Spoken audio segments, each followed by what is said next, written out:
আসসালামু আলাইকুম। ছোটবেলায় আমরা মায়ের মুখে গল্প শুনতাম, নবীর গল্প।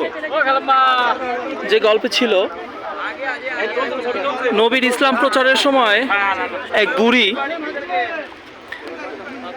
তার পথে কাঁটা বেছাতেন।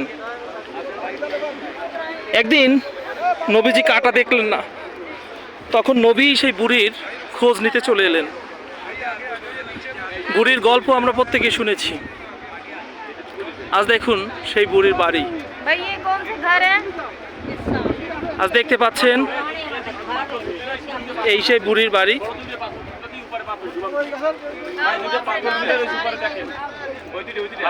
এই যে এই যে দেখেন এই বুড়ির বাড়ি, আর এই বুড়ির বাড়ির বুড়ি নেই, কিন্তু সব কঠোর রয়ে গেছে তার।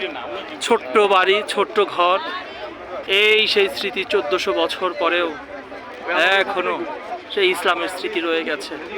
তায়েববাসীর কাছে বিষয়টি শিক্ষা এবং সমগ্র মুসলিমের কাছে যা আজ দর্শন।